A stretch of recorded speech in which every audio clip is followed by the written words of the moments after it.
Well, what do you know? Coming out of this absolutely long weekend, you should be energized, right? That's it. Nice and fresh. This is supposed to be how you're looking this morning. I know better than that. But nonetheless, let's see what's going on in the news desk and then we'll come back. Good morning. Time now for the news with me, Timothy Polio. The situation in Haiti is cataclysmic according to a United Nations Human Rights Office report, with more than 1,500 people killed so far this year in gang violence in a country of 11.5 million people.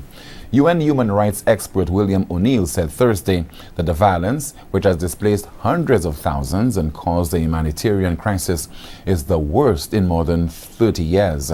Some key findings include corruption, impunity, and poor governance, compounded by increasing levels of gang violence, have eroded the rule of law and brought state institutions close to collapse. Gangs are using sexual violence to brutalize, punish, and control people, the report also noted. And gangs continue to recruit and abuse the children, boys and girls, who are unable to leave gangs' ranks for fear of retaliation, which in some instances has led to young gang members being killed for trying to escape. Researchers also found that large amounts of guns and ammunition are being smuggled into Haiti, leaving the police outgunned as well as outnumbered. In St. Lucia, beekeepers have been equipped with essential business building strategies as the Ministry of Agriculture, Fisheries, Food Security and Rural Development endeavors to propel the sector to greater heights. I believe it's a session that really sharpen the bee farmers, agriculture. Number one, on business level, how to formulate your business, your plan, set your goals. We have a mindset, but when you get extra ideas, it reminds you, and also you get new information. Okay, how to go about, like yesterday, we were looking at the word persistency, being persistent. You have your goal, don't let nobody stand in your way. You go for it, and in achieving your goal, others being blessed, others being empowered also. Finally, from us this morning, new job opportunities are expected for residents of Soufrière and environs with the opening of a new business processing center. This building is significantly different than when I first stepped foot in here 31 years ago as an employee to start my career as a banker. Today, I'm humbled to be the proud owner of this same building, creating jobs for over 300 employees. And as a broadcast, thank you so much for watching. Join us at noon for our next News Major, the Lunchtime Report. I'm Timothy Polio. Good morning.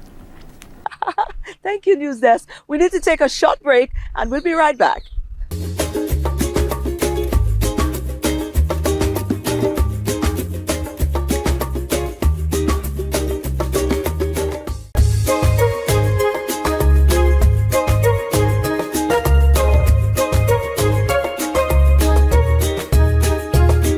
Wonderful. Now, we just celebrated World Theatre Day last week. And of course, like I mentioned back then, we have a wonderful and very thriving theatre fraternity on the island, you know, the performing arts, of which this name is very synonymous, Kendall Hippolyte.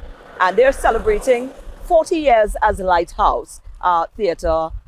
It's a company, the Lighthouse Company. That's Kendall's brainchild.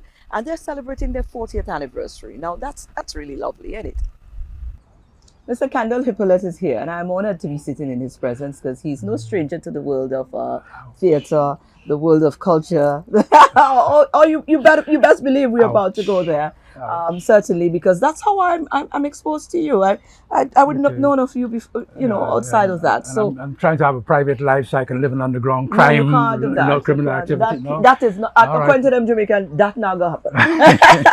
How are you doing, Kendall? I'm good. I need some breakfast, but I'm good. Yeah. I know. We'll probably try to see if we could catch something in the meantime, or somebody might feel sorry for us. Looking forward. Wonderful. Yeah. Now we're here because Lighthouse is celebrating 40 years. Yep.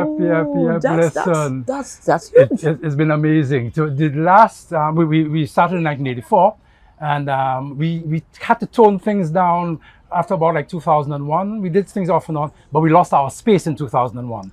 So we won't be able to keep up the level of activity, workshop training, all that kind of thing that we used to do. But we want to really come back this year with a bang. Right. So there are all sorts of plans and so on. We're hoping to get a space to help put those plans into action. But in the meantime, to sort of announce ourselves back to our public, we started with production. Kesno. Kesno, Yeah, right. yeah. We're So talking Kesno today. yeah. Now, we want to talk about Kesno, but you know, for the benefit of persons who may Right. not understand Lighthouse and what it is it was designed to do Right. and what you've done over the years, Right, you know, and yeah. what you hope Okay. for this establishment to accomplish on this land.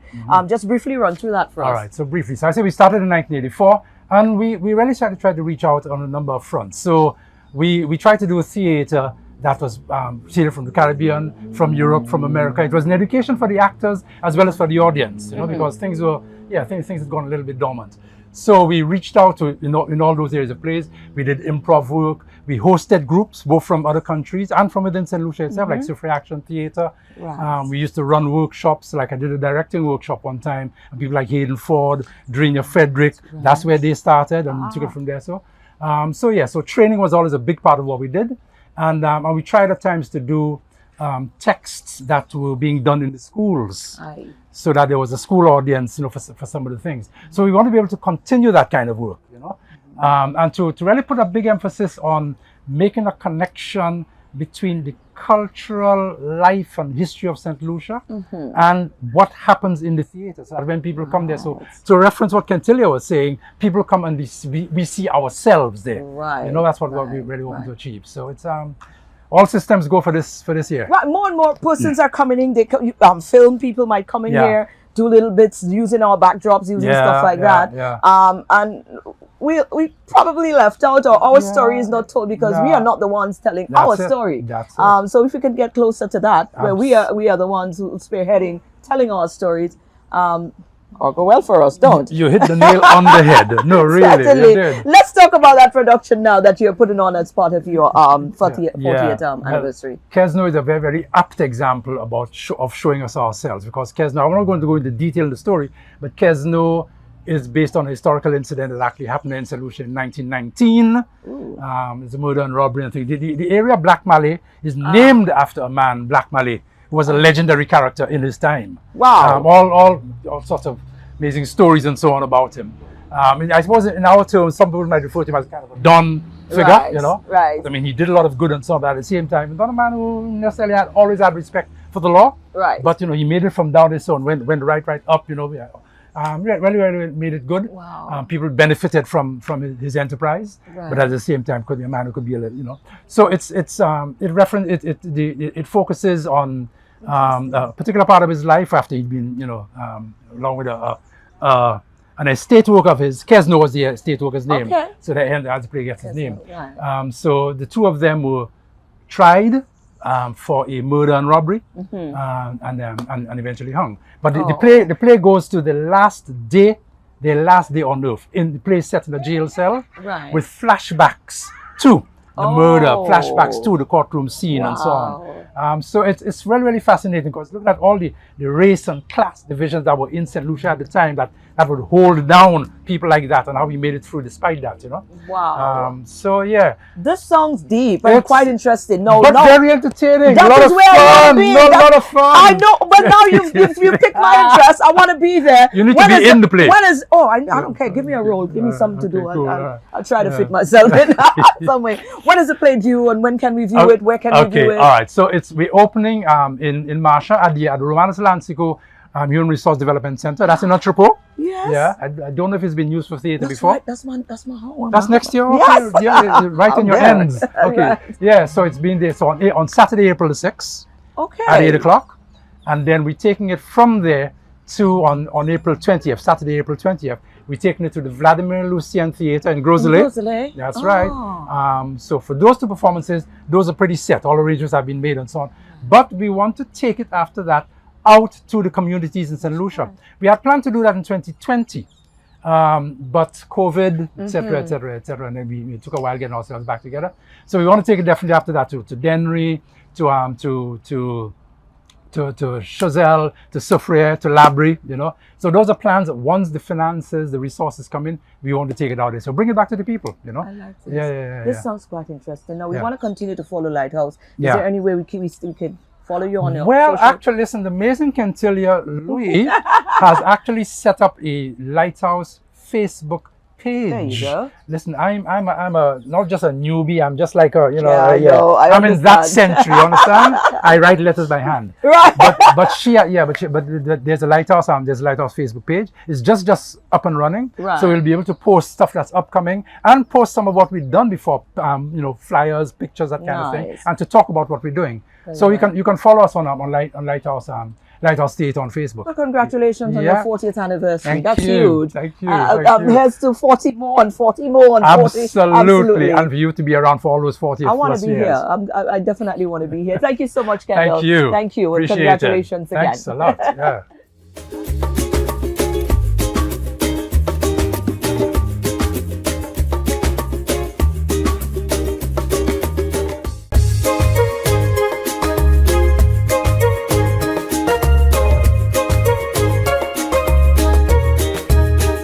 All right. And our second feature for this awesome Tuesday morning, 758 Adventurers. Do you know about them? Well, we found out about them recently and we thought it was quite interesting. They're doing tours concerning nature and all of that, but they're doing it a little different. We caught up with Camille. Camille is wearing a different hat right now, this moment. We're talking 758 Adventurers. Correct. Now, there we are having a whole conversation over there, and I'm saying, but hold on. I've heard of this this entity before, but now is an opportune time for me to find out more, and hopefully you as well. Tell me about 758 Adventurers. 758 Adventures, we do primarily hikes, a lot of waterfall hikes. It stemmed out of the COVID period, a group of friends exploring different parts of the island, some hidden gems. And when I talk hidden, I'm talking about people's backyards. And once they learned that we were doing this thing, we would get calls saying, you know, hey, in my area, there's this waterfall and there's this pools. So we started learning about all of these different pools, and we thought it was important to share it with as many people as possible. So we formalized the group, named it the 758 Adventurers, and now we offer paid tours to everyone to come see some of these islands, these attractions. So we have like what we call the Holy Grail waterfall in Chazelle, where you have to pass Devil's Bridge. Hold on now. Come on now, girl. Listen. Wow, that's my kind of thing. I like this kind of adventures. I love it. Oh yes. So, okay, we'll talk to that in a bit. Right. So, but what is it like now? So you said people's backyards and stuff is included. It's, So you how know, do you some- partner with the people? You know, because if it's now, well, maybe when you're doing it for free, it's okay. But now, if you're charging for it, do you find yourself? Well, what we always try to do, regardless of where that fall or pool or whatever is, we try to incorporate people in the community. So we would reach out to either get somebody, maybe some of the young guys to work as guides for us, to take us to, even though we know how to get there, just to involve them. We would, include some of the guys to take us to the waterfall. In other cases, if we know that there's someone in the area who is selling chicken or other homemade products, we'll let them know in advance. Hey, we're going to be in the area. We're coming with some hikers. Do you want to have your goodies on sale afterwards? And most times, oh gosh, they sell out. sell out. Oh, that's because a the lovely hikers are usually partnership, yes. hungry or whatever like this. afterwards. I So like this. we try whenever we can to incorporate people from the community so that they feel that they benefit from it. And so as a result, they will ensure that, everything goes as smoothly as possible. Inclusion is possible. It is very vital. Exactly. And we always try to make sure that whoever is on the hikes with us, because we have a range, we have lots of solutions on our hikes. We also have lots of people who are from other countries, either visiting or living here short term, who want to see parts of the island, and they don't necessarily want to see the usual tourist spots. Right. So this is a nice way of showing them the different communities that they probably would not see otherwise. And it's amazing how many locals will say to us, we did not know this existed in St. Lucia. And so that's always a joy for us to be able to show, even our people, parts of our island that are so beautiful and that they didn't know existed. Do you have set tours or do you go based on request? We have a few regular tours that we do. We generally go out every other Saturday. So we're climbing PTP tour this Saturday. Let me just tell in you, case. I don't know how I always Just meet then. them when they're about to do these sorts of adventures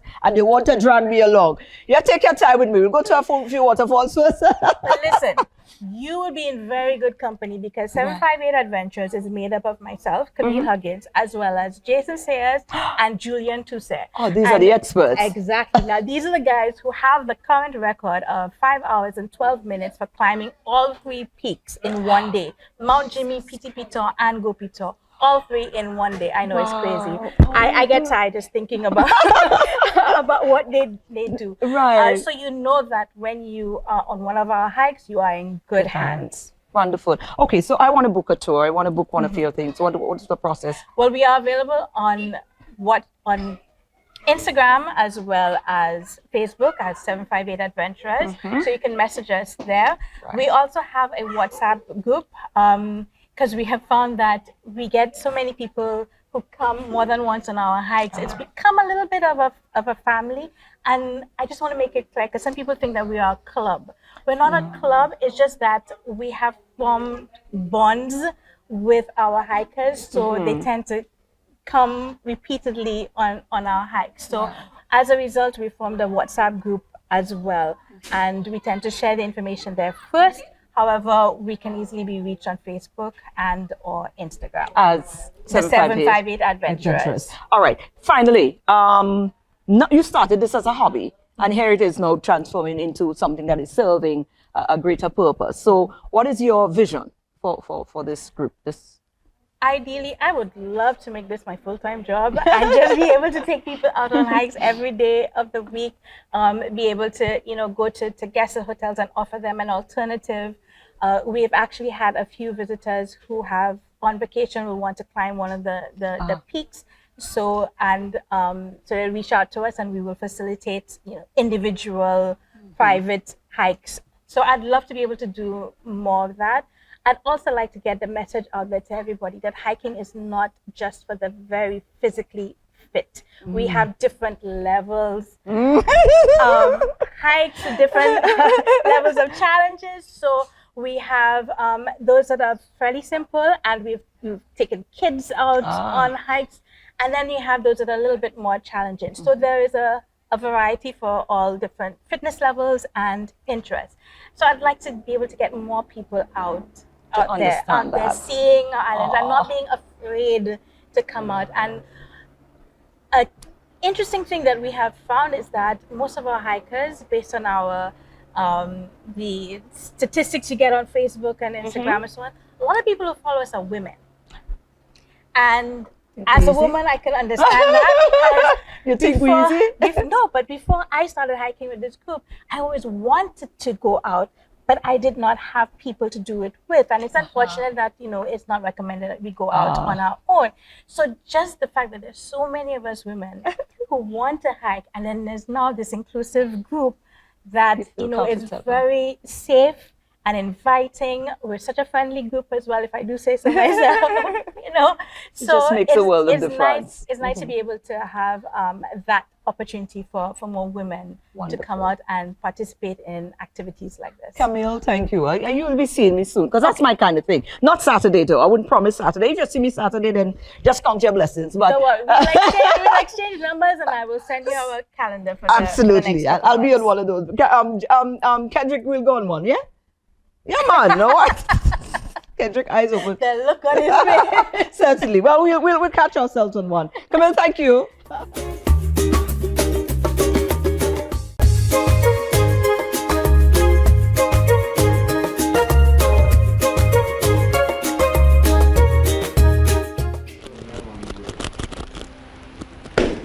Good, St. Lucia, good morning. Today, we're going to chestify for y'all. You know what's chestify? What's chestify? That's right. We're going to push out the chest to satisfy the nation. Again, so today we're going to work on the chest. Again, we're going to get our blue water bottle. So if the 1.5 is too heavy, you can get your 750 milliliters, still going to get the job done, as long as we take our time to execute the exercise. So make sure you get your mat on your floor. We're going to be lying down for these chest exercises. Let's get it popping. So guys, we're going to show a series of chest exercises that can be done at your home with just your bottles of water laying on the floor. Simple, no big machines or anything like that. We're going to execute the exercise. So the first exercise, but it's going to have a little twist because our legs are going to be slightly elevated. If your legs cannot be elevated, that's fine. You can keep it down or flat across. But for those of us who are a bit advanced, we're going to elevate your legs. So first we're going to go chest press. All right? So we're going to hit the core at the same time, slightly elevated. In that way, we're hitting the chest. The target, the chest has been worked out. Full stretch, we're going 8 reps. Let's go. 1, 2, 3, 4, 5, 6, 7, and 8. Excellent. Breathe, rest. We're going straight into it. The next exercise, we're going to flies. Stretch hands out. Now, for regular flies, you go like this. 1, 2. But if you advance, you can spin it in. 3, 4. Or you can mix it up. 5, 6, 7, and 8. Excellent. See, it's well, actually it's tough. I burn already. But I can afford to burn because it's Bweelzfit lifestyle. Bweelz means burn, Bweelé. So the third exercise, we're going to keep it to our chest. Legs up, I'm going to press up. Let's go. 1, slowly come back down. 2, 3, 4, 5, 6, 7, and 8. And again, St. Lucia, remember my legs are elevated because I'm targeting my core at the same time. It can be painful for others, so you can just leave your feet down or stretch it out. Right? So, for the next exercise, we're going to do pullovers. Again, we're going to pull it over. We're going to pull it over. Stretch it out from your chest, straight out to the back, and pull into the chest. 1, 2, 3, 4, 5, 6, 2 more, 7, woo, and 8. Excellent. Oh, can I go home now? We're not done yet? All right. So that's about how many? 3 or 4 exercises? Only 3? I thought there was 7 exercises already. Okay. So for the 4th exercise, we're going to alternate the chest press. However, we want it solid, so we want it passing halfway. So when these go up, by the time it's coming down, we want that one going up. All right? Let's go, St. Lucia. 1, 2, 3, 4, 5, 6, 7, and 8. Whew, that was excellent. So remember, that's just one set of each exercise I'm showing you all. However, you can do 3 or 4 sets or 5 sets with the amount of reps you guys so desire to meet your fitness goals. And the last but not least exercise to stretch it out, we're going to hit some push-ups. Stretch it out with some push-ups. So we're going to hit 8 push-ups.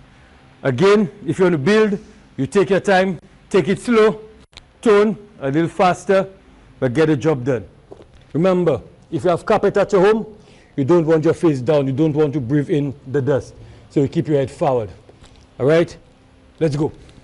1, 2, 3, 4, 5, 6, 7, and 8. Notice my body is flat, my bum is not in the air, protruding out. Keep it flat, go down, and come up, ahead. Remember, by the time you take your time to execute your exercise, your results are guaranteed. Remember, stay focused. Good morning. Right. Well, that's our Tuesday show. I hope you were inspired some way or the other. And let's do it again tomorrow, right here. Of course, we're kicking off the week on one day down, but you know what? It still gives us time to go on out and be productive. So let's all aim for that. Enjoy the rest of your day. Let's do this again tomorrow.